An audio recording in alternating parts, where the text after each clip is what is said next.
13ನೇ ಪಾಯಿಂಟ್ನಲ್ಲಿ ಇವತ್ತು ಶೋಧ ಆಗಬೇಕಾಗಿತ್ತು. ಆದರೆ 13ನೇ ಪಾಯಿಂಟ್ನಲ್ಲಿ ಶೋಧ ಆಗುವಂಥದ್ದು ಡೌಟು. ಮೊನ್ನಿಂದನೂ ಕೂಡ ನಾವು ನೋಡ್ತಾ ಇದ್ದೀವಿ, 1ರಿಂದ 13ರ ತನಕ ಪಾಯಿಂಟ್ಗಳನ್ನು ಗುರುತಿಸಲಾಗಿತ್ತು. ಇನ್ನು GPR ಮಷಿನ್ ಇನ್ನೂ ಕೂಡ ಬಂದಿಲ್ಲ. GPR ಮಷಿನ್ ಬಂದರೆ ಮಾತ್ರ ಮೊಹಂತಿ ಬರ್ತಾರೆ, ಇಲ್ಲಾಂದ್ರೆ ಬರಲ್ಲ. ಇನ್ನು ಮಾಸ್ಕ್ ಮ್ಯಾನ್ ತನಗೆ ಎಲ್ಲೆಲ್ಲಿ ಅನ್ಸುತ್ತೋ ಅಲ್ಲೆಲ್ಲ ಕಡೆಗೂ ತೋರಿಸ್ತಾ ಇದ್ದಾನೆ ಪಾಯಿಂಟ್ಗಳನ್ನು. ಬಾಹುಬಲಿ ಬೆಟ್ಟದ ಕೆಳಗಡೆ ತನಕ ತಗೊಂಡೋಗಿದ್ದ, ಅಲ್ಲಿ ತನಕ ಹೋಗಿದೆ ಈತನ ಪಾಯಿಂಟ್ಸ್. ಆದರೆ ಇಲ್ಲಿ ತನಕ ಈತ ಹೇಳಿದ ಪ್ರಕಾರ ಯಾವುದೂ ಕೂಡ ಅಂಥ ಯಶಸ್ಸು ಸಿಕ್ಕಿಲ್ಲ. ಯಾವುದೇ ಶವಗಳು ಸಿಕ್ಕಿಲ್ಲ, ಯಾವುದೇ ಸ್ಕೆಲ್ಟನ್ ಸಿಕ್ಕಿಲ್ಲ. 6ನೇ ಪಾಯಿಂಟಲ್ಲೊಂದು ಹೊರತುಪಡಿಸಿದರೆ ಇದಕ್ಕಿದ್ದಂಗೆ 13ನೇ ಪಾಯಿಂಟನ್ನು ಬಿಟ್ಟು ಈತ ಕರ್ಕೊಂಡು ಹೋದಲ್ಲ, ಆ ಸಂದರ್ಭದಲ್ಲಿ 14ನೇ ಪಾಯಿಂಟ್ ಅಂತ ಏನು ಗುರುತಿಸಲಾಯಿತು, ಅಲ್ಲಿ ಒಂದು ಸ್ಕೆಲ್ಟಾನ್ ಸಿಕ್ತು. ಅದು ಬಿಟ್ಟರೆ ಮತ್ತೇನೂ ಕೂಡ ಸಿಕ್ಕಿಲ್ಲ. ಇವತ್ತು ಹಾಗಾದರೆ 13ನೇ ಪಾಯಿಂಟ್ನಲ್ಲೂ ಕೂಡ ಶೋಧ ಡೌಟು. ಹೊಸ ಜಾಗ ಬೇರೆ ತೋರಿಸ್ತಾರಂತೆ. ಸಂಖ್ಯೆ ಜಾಸ್ತಿ ಆದರೂ ಕೂಡ ಅಚ್ಚರಿ ಇಲ್ಲ. ಇನ್ನೆರಡು ಜಾಗ ತೋರಿಸ್ತೀನಿ ಅಂತ ಕೂಡ ಹೇಳಿದ್ದಾನೆ. ಮೊನ್ನೆ 16A ಅಲ್ಲಿ SIT ಶೋಧ ಮಾಡಿತ್ತು. ಬಟ್ ಎಲ್ಲೆಲ್ಲಿ ಪಾಯಿಂಟನ್ನು ತೋರಿಸ್ತಾನೋ ಅಲ್ಲಿ ಶೋಧ ಮಾಡಬೇಕು ಅಂತ ತೀರ್ಮಾನಿಸಲಾಗಿದೆ. ಯಾವ ಪಾಯಿಂಟನ್ನು ಈತ ತೋರಿಸ್ತಾನೆ? 16A ಹೀಗೆ ABCD ಕೂಡ ಶುರುವಾದರೂ ಕೂಡ ಅಚ್ಚರಿ ಇಲ್ಲ. ಅಷ್ಟರ ಮಟ್ಟಿಗೆ ಪಾಯಿಂಟ್ಸ್. ಈಗ ಇಲ್ಲಿ ತನಕ ಬಂದಾದಮೇಲೆ ಆರಂಭದಲ್ಲಿ ಎಲ್ಲರೂ ಕೂಡ ಸುಮ್ಮನಿದ್ರು, ಏನೋ ಸಿಕ್ಬಿಡ್ಬಹುದು ಅನ್ನುವಂಥ ಕುತೂಹಲ, ಒಂದು ನಂಬಿಕೆ ಎಲ್ರಿಗೂ ಕೂಡ ಇತ್ತು. ಆದರೆ ಮೊದಲಿಂದ 6ನೇ ಪಾಯಿಂಟ್ ತನಕ ಏನೂ ಇಲ್ಲ. ಅಲ್ಲಿಂದ ಮುಂದುವರೆದ ಭಾಗ ಏನೂ ಇಲ್ಲ. 9ನೇ ಪಾಯಿಂಟಲ್ಲಿ ನಾನು 16 ಶವಗಳನ್ನು ಹಾಕಿದ್ದೀನಿ ಅಂತ ಈತ ಹೇಳ್ತಾ ಇದ್ದ, ಅಲ್ಲೂ ಕೂಡ ಏನೂ ಇಲ್ಲ. ಇನ್ನು ಇಷ್ಟೆಲ್ಲ ಆದಮೇಲೆ ಈ ಸುಮ್ಮನೆ ಈತ ಹೇಳಿದ ಕಡೆಗೆಲ್ಲ ಅಗೀತಾನೆ ಅನ್ನುವಂಥದ್ದಾಗಿರ್ಬೋದು, ಅಥವಾ SITಗೆ ಕೆಟ್ಟ ಹೆಸರು ಬರಬಾರ್ದು ಅನ್ನುವಂಥ ಕಾರಣಕ್ಕೋಸ್ಕರ ಗೌಪ್ಯತೆಯನ್ನು ಕಾಪಾಡ್ಕೋಬೇಕು ಅಂತ ತೀರ್ಮಾನಿಸಲಾಗಿದೆ. ಸ್ಥಳೀಯ ಪೊಲೀಸರಿಗೂ ಕೂಡ ಹೇಳಬಾರದು ಅಂತ, ಸ್ಪಾಟ್ ಬಗ್ಗೆ ಯಾವುದೇ ಇನ್ಫಾರ್ಮೇಶನ್ ಕೊಡಬಾರ್ದು ಅಂತ, ಯಾರಿಗೂ ಹೇಳದೆ ಕೇಳದೆ ಇವತ್ತು ದೂರದಾರ ತೋರಿಸುವಂಥ ಪಾಯಿಂಟಿಗೆ ಬರುತ್ತೆ ಟೀಮ್. ಅವನನ್ನೇ ಕೇಳಿ ಮಾಡಬೇಕು, ಏನಪ್ಪ ಯಾವ ಪಾಯಿಂಟು ಅಂತ. ಆತ ಯಾವ್ದು ಹೇಳ್ತಾನಲ್ಲ ಆ ಪಾಯಿಂಟಲ್ಲಿ ಅಗಿಬೇಕು. ಸ್ಪಾಟನ್ನ ಯಾರಿಗೂ ಹೇಳ್ದನೇ ತಂಡ ತಲುಪುತ್ತೆ. ಪಾಯಿಂಟ್ಗಳ ಸಂಖ್ಯೆ ಜಾಸ್ತಿ ಆಗಿದೆ. 1ರಿಂದ 9, 9ರಿಂದ 13. 1ರಿಂದ ಶುರು ಮಾಡಲೇಬೇಡಿ, 9ರಿಂದಲೇ ಶುರು ಮಾಡಿ. 9ರಲ್ಲಿ ವಿಪರೀತ ಶವಗಳನ್ನು ಹಾಕಿದ್ದೀನಿ ಅನ್ನುವಂಥ ಮಾತನ್ನು ಹೇಳಿದ್ದ. ಏನೂ ಸಿಗಲಿಲ್ಲ 9ರಲ್ಲಿ. ಅದಾದಮೇಲೆ ಮತ್ತೆ ಶುರುವಾಯಿತು. 9, 10, 11, 12, 13 ಇದ್ದಕ್ಕಿದ್ದಂಗೆ ಆ ಜಾಗ ಬಿಟ್ಟು ಇನ್ನೊಂದು ಜಾಗದ ಕಡೆಗೆ 14 ಅಂತ ಗುರುತಿಸಲಾಯಿತು. ಈಗ 16A ತನಕ ಬಂದಿದೆ. ABCD ಶುರುವಾದರೂ ಕೂಡ ಅಚ್ಚರಿ ಇಲ್ಲ. ಬನ್ನಿ, ನಮ್ಮ ಪ್ರತಿನಿಧಿ ಪೃಥ್ವಿರಾಜ್ ಈಗ ನಮ್ಮೊಂದಿಗೆ ನೇರ ಸಂಪರ್ಕದಲ್ಲಿದ್ದಾರೆ, ಅಶೋಕ್ ಕೂಡ ನಮ್ಮೊಂದಿಗೆ ನೇರ ಸಂಪರ್ಕದಲ್ಲಿದ್ದಾರೆ. ಇಬ್ಬರಿಂದಲೂ ಕೂಡ ಮಾಹಿತಿ ಪಡೆಯೋಣ. ಆರಂಭದ ದಿನದಿಂದ ಇಲ್ಲಿ ತನಕ ನಮ್ಮ ಪ್ರತಿನಿಧಿಗಳಿಬ್ಬರೂ ಕೂಡ ಸ್ಥಳದಲ್ಲಿ ಮೊಕ್ಕಾಂ ಹೂಡಿದ್ದಾರೆ. ಪ್ರತಿ ವಿವರಗಳನ್ನು ಕೂಡ ಅವರು ಕಲೆ ಹಾಕ್ತಾ ಇದ್ದಾರೆ. ಎಲ್ಲ ವಿವರಗಳನ್ನು ನಿಮಗೆ ಮುಟ್ಟಿಸುವಂಥ ಪ್ರಯತ್ನವನ್ನು ಮಾಡ್ತಾ ಇದ್ದಾರೆ. ಪೃಥ್ವಿರಾಜ್, ನಾವು ನೋಡ್ತಾ ಇದ್ದೀವಿ ಇವತ್ತು ಹಾಗಾದರೆ ಇವತ್ತು 13ನೇ ಪಾಯಿಂಟಲ್ಲಿ ಶೋಧ ಡೌಟಾ? ಈಗ 16A ಜೊತೆಗೆ ಏನಂದ್ರೆ ಇವತ್ತು ಯಾರಿಗೂ ಹೇಳಿದಿರಂಗೆ ಅವನೆಲ್ಲಿ ತೋರಿಸ್ತಾನೋ ಅಲ್ಲಿಗೆ ಹೋಗಬೇಕು. ಬೇರೆ ಬೇರೆ ಪಾಯಿಂಟ್ಗಳನ್ನು ಕೂಡ ಗುರುತಿಸಬೇಕು. ಆತ ಯಾವ ಹೊಸ ಪಾಯಿಂಟ್ಗಳನ್ನು ತೋರಿಸಿದರೂ ಕೂಡ ಅಲ್ಲಿ ಅಗಿಬೇಕು ಅನ್ನುವಂಥ ತೀರ್ಮಾನಕ್ಕೆ ಬರಲಾಗಿದೆ. ಏನು ನಡೀತಾ ಇದೆ? ರಂಗನಾಥ್, ಇನ್ನು 1 ವಾರಗಳ ಕಾಲ ಆತ ಏನು ಹೇಳ್ತಾನೆ ಅದನ್ನೇ ಕೇಳಬೇಕು ಅಂತ ಹೇಳಿ ಈಗ SIT ಕೂಡ ನಿರ್ಧಾರ ಮಾಡಿರುವಂಥದ್ದು. ಆತ ಎಲ್ಲಿ ತೋರಿಸ್ತಾನೆ ಅಲ್ಲಿ ಅಗ್ಯಾಣ ಅನ್ನೋ ನಿರ್ಧಾರಕ್ಕೆ ಬಂದಿರುವಂಥದ್ದು. ಈ ಮಧ್ಯದಲ್ಲಿ ಈ GPR ಮಷಿನನ್ನು ಕೂಡ ತರಲಿಕ್ಕೆ ಎಲ್ಲ ರೀತಿಯ ಪ್ರಯತ್ನಗಳನ್ನು ಪಡ್ತಾ ಇದ್ದಾರೆ.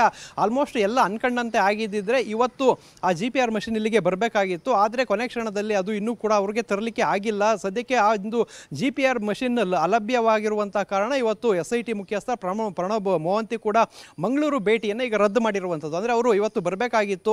ಸೊ ಏನಾದ್ರು GPR ಮೆಷಿನ್ ಬಂದಿದ್ರೆ ಖುದ್ದು ಪ್ರಣಬ್ ಮೊಹಂತಿನೇ ಬಂದು ಪಾಯಿಂಟ್ ನಂಬರ್ 13ರಲ್ಲಿ ಈ ಒಂದು ಅಲ್ಲಿ ಶೋಧ ಮಾಡೋ ಅವರು ಮೇಲ್ಗಡೆ ಆ ಒಂದು ಏನು ಕಿರಣಗಳನ್ನೆಲ್ಲ ಒಳಗಡೆ ಬಿಟ್ಟು ನೋಡಿ ಆ ಒಳಗಡೆ ಏನಾದರೂ ಸ್ಕೆಲಿಟನ್ಸ್ ಏನಾದರೂ ಇದೆಯಾ ಅನ್ನೋದನ್ನು ಕನ್ಫರ್ಮ್ ಮಾಡ್ಕೊಂಡು ಮತ್ತೆ ಅಗಿಬೇಕಾ ಬೇಡವಾ ಅನ್ನೋ ನಿಟ್ಟಿನಲ್ಲಿ, ಅಂದರೆ ಅಗಿಯೋದಾದ್ರೆ ಎಲ್ಲಿ ಅಗಿಬೇಕು ಈ ನಿಟ್ಟಿನಲ್ಲಿ ಪಾಯಿಂಟ್ ನಂಬರ್ 13ರಲ್ಲಿ ಡಿಸೈಡ್ ಮಾಡಲಿಕ್ಕಿದ್ರು. ಆದರೆ ಈ ಒಂದು GPR ರಡಾರ್ ಇನ್ನೂ ಕೂಡ ಏನು ಬಂದಿಲ್ಲ, ಅದಕ್ಕೋಸ್ಕರ ಮೊಹಂತಿ ಅವರು ಕೂಡ ಇಲ್ಲಿಗೆ ಬಂದಿಲ್ಲ. ಸದ್ಯಕ್ಕೆ ಇವತ್ತಿನ ಕಾರ್ಯಾಚರಣೆ ಆ್ಯಸ್ ಯೂಶುವಲ್ ಅವನು ಏನು ಹೇಳ್ತಾನೆ ಅದ್ರ ಮೇಲೆ ಮುಂದುವರಿಯುವಂಥದ್ದು, ಆತ ಎಲ್ಲಿ ತೋರಿಸ್ತಾನೆ ಅಲ್ಲಿಗೆ ಹೋಗಿ ಅಗಿಲಿಕ್ಕೆ ಎಲ್ಲ ರೀತಿಯ ಸಿದ್ಧತೆಗಳು ಆಗುತ್ತೆ.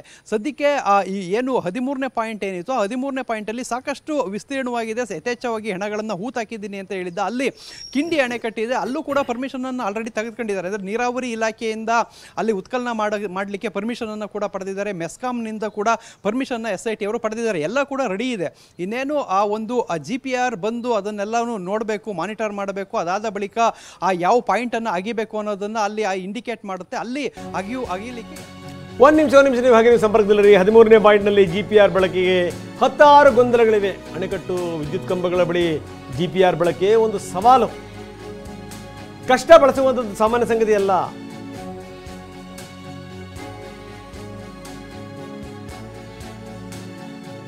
ಕಾಂಕ್ರೀಟ್ ರೀಬಾರ್ಗಳಿವೆ, ಲೋಹದ ಬಾರ್ಗಳಿವೆ, ಅಲ್ಲಿ ಅದನ್ನು ಬಳಸೋದು ಕಷ್ಟ. ಜೊತೆಗೆ ಲೋಹದ ಪೈಪ್ಗಳು ಕೂಡ ಇವೆ.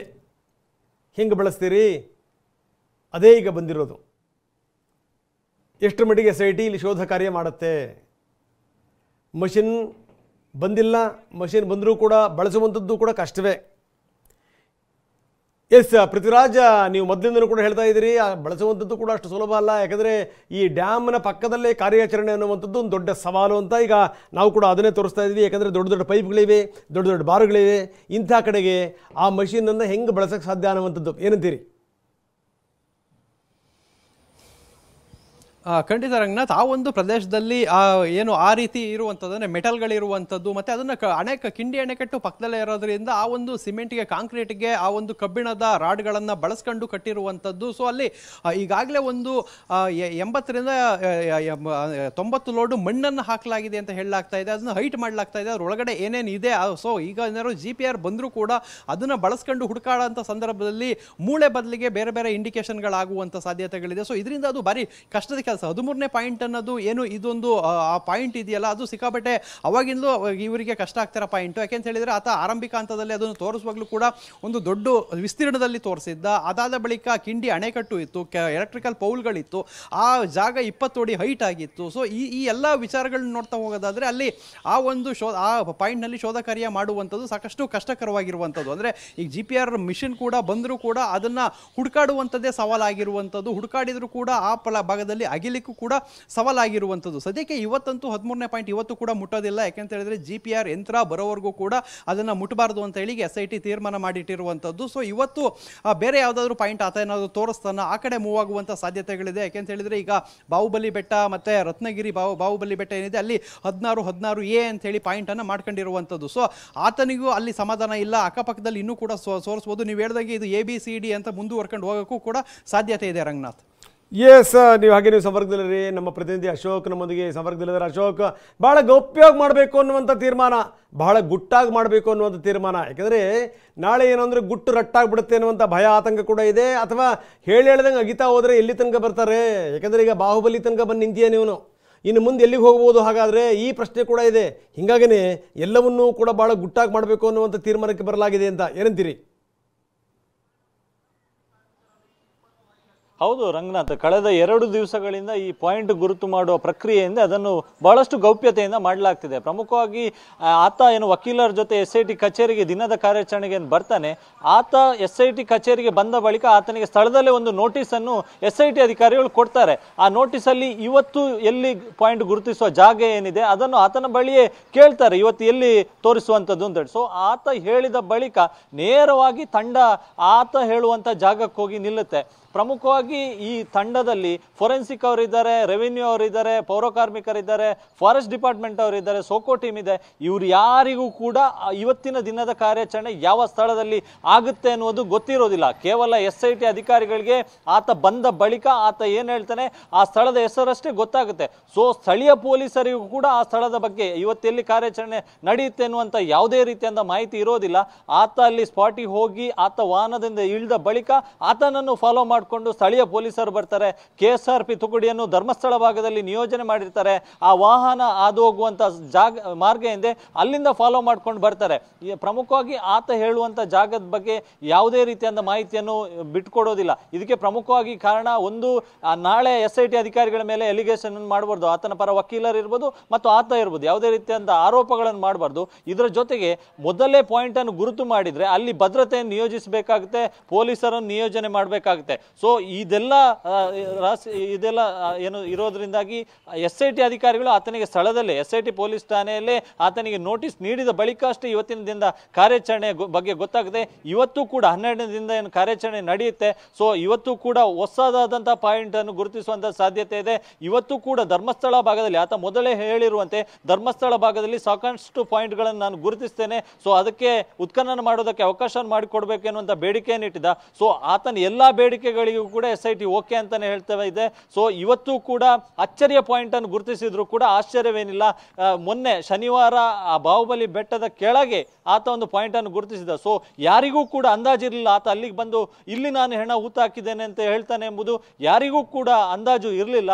ಸೊ ಅಲ್ಲಿಗೆ ಹೋದಂತ ಬಳಿಕ ಗೊತ್ತಾಗಿದ್ದು ಆತ ಇಲ್ಲಿಯೂ ಪಾಯಿಂಟ್ ಅನ್ನು ಗುರುತಿಸ್ತಾನೆ ಅಂತೇಳಿ. ಸೊ ಅದೇ ರೀತಿಯಾಗಿ ಇವತ್ತೆಲ್ಲಿ ಪಾಯಿಂಟ್ ಅನ್ನು ಗುರುತಿಸ್ತಾನೆ ಎನ್ನುವಂತ ಸಾಕಷ್ಟು ಕುತೂಹಲ ಇದೆ ಮತ್ತು ಇವತ್ತಿನ ಕಾರ್ಯಾಚರಣೆ ಬಗ್ಗೆ ಕೂಡ ಸಾಕಷ್ಟು ಕುತೂಹಲ ಇದೆ. ರಂಗನಾಥ್, ಎಸ್, ಧನ್ಯವಾದ ತಮ್ಮೆಲ್ಲ ಮಾಹಿತಿಗೆ. ಇದು ಇಲ್ಲಿ ತನಕ ಏನು ಅಂದ್ರೆ ಈತ ಹೇಳಿದ ಹಾಗೆ SIT ಕೇಳಬೇಕು, ಈತ ತೋರಿಸಿದ ಜಾಗದಲ್ಲಿ ಅಗಿಬೇಕು. 8 ದಿವಸ, ಇನ್ನೊಂದು ವಾರ, ಇನ್ನೊಂದು 10 ದಿವಸ ಇವೆಲ್ಲವೂ ಕೂಡ ನಡೆಯುತ್ತೆ. ಹೇಳಿದ್ದೆಲ್ಲವೂ ಕೂಡ ಸುಳ್ಳಾಯಿತು ಅಂದ್ರೆ ಬಿಡ್ತಾರ ಇವನ್ನ? ಇದು ಸಂಗತಿ.